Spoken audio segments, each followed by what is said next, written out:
Hi. I'd like to discuss the advanced explanation of the first section of the dummy. As we know, if you know the dummy form already, it'd be nice to practice the dummy form empty-handed, because the dummy is not a person, it doesn't move. And when you practice freehand, the dummy form, you realize that you start to do the forms a little bit different. Simply because you have to imagine when you're doing a dummy form with no dummy, that is actually a person there in front of you. Because the dummy doesn't move, you do the form in a particular way with the dummy, but when you're doing it without the dummy, you realize that your form are more smoother and they flow one into another, and certain things you shouldn't do because some of these arms actually disappears as you're doing the dummy, because the arm cannot be removed, therefore it gets in the way. These arms here, this could be sometimes a right punch, and sometimes this same arm could be a left punch. You have to realize that. Now I assume that you already know the first section of dummy. We've done it many times. So I began to wonder and think, what is the first section trying to teach you? So it's very simple. The concept's very simple, but it's actually very complicated. Here's the first section. It's a zhang-sao, right? Zhang-sao consists of a man-sao, an asking hand, and you got your wu-sao, and together with asking hand and the protecting hand, it becomes the zhang-sao. So some people start like this, and some people start like this with the palm thrust. So you'll know that this is an attack.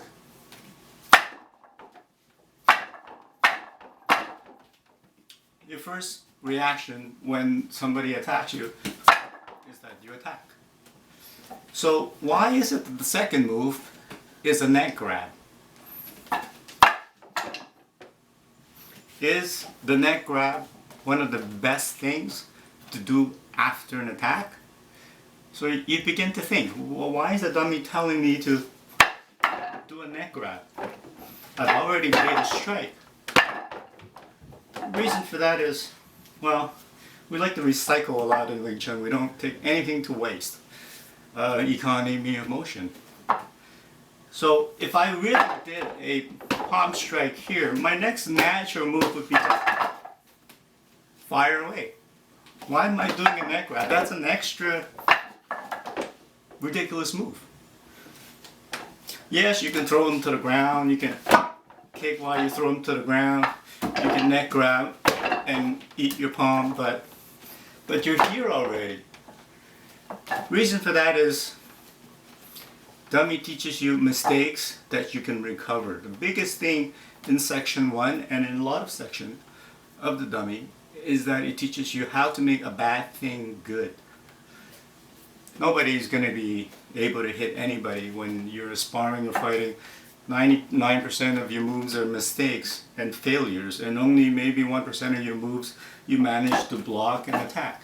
So here, assuming that you're attacking, but you've missed. Why did you miss? Because this person had ducked and moved their head this way. They moved their head this way. And also, not just moving their head this way, but they've launched an attack with their left hand. So this is commonly somebody attacks you. That's what they did.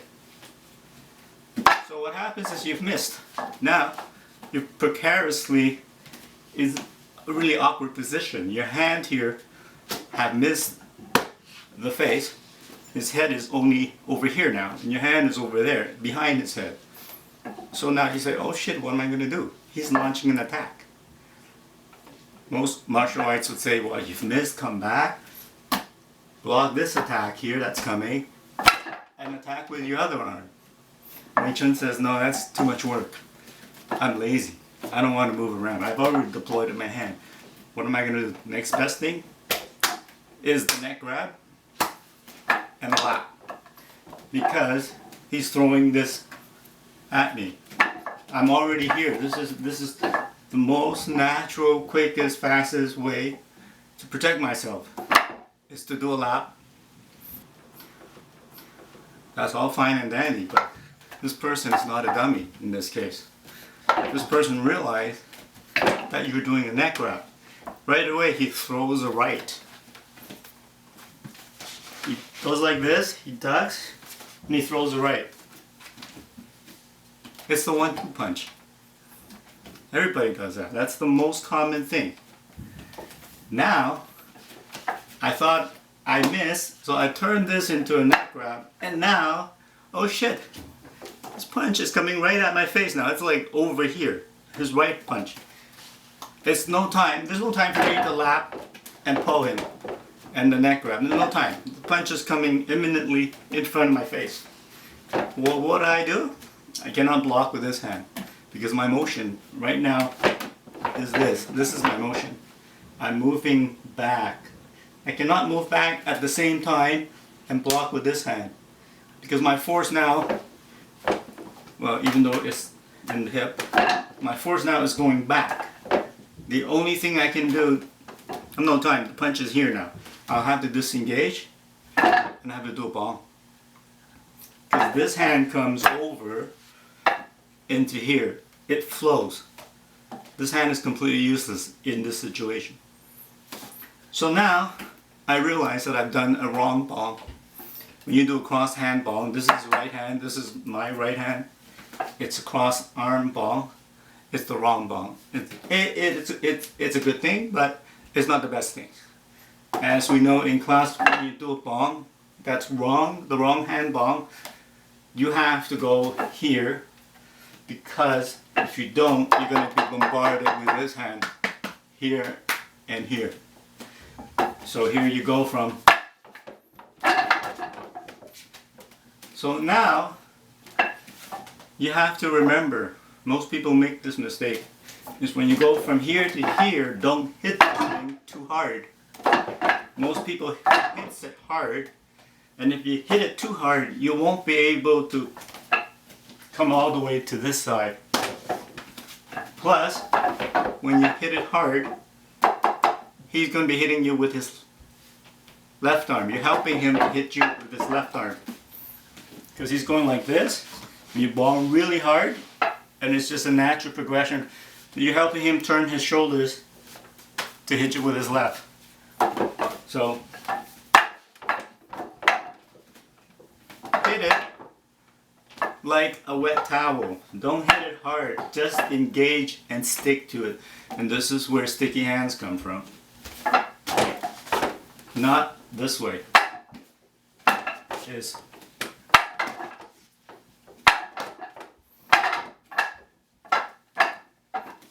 when you're going from here to here, you're actually practicing your chum-kyu form. And your arm here has got to be relaxed and stick and be flexible so that you can go from here to here. If it was stiff, you won't be able to do this. When you're here, obviously, this knee has got to be checking that stance. At the same time, you're firing your hip to do this.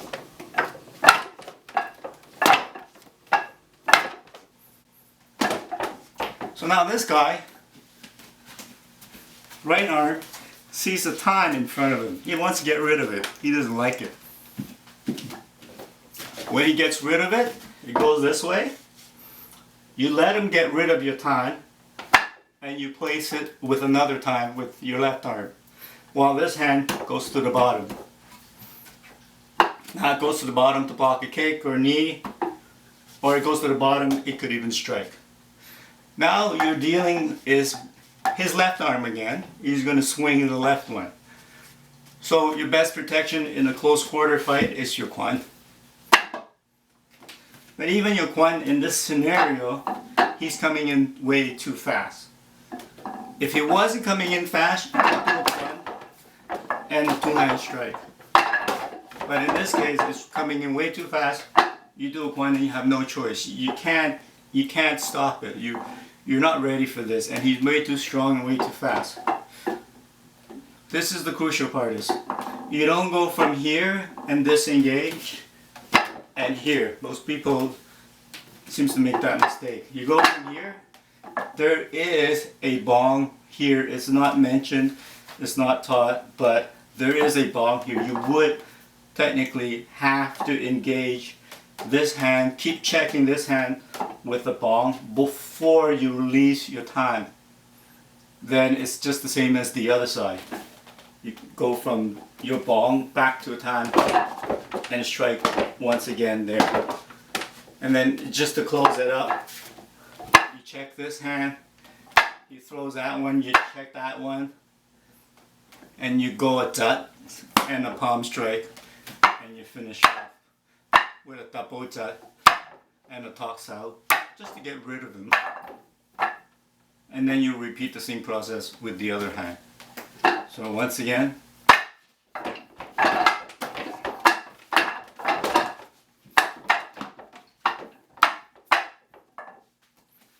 and that's the first section of the dummy.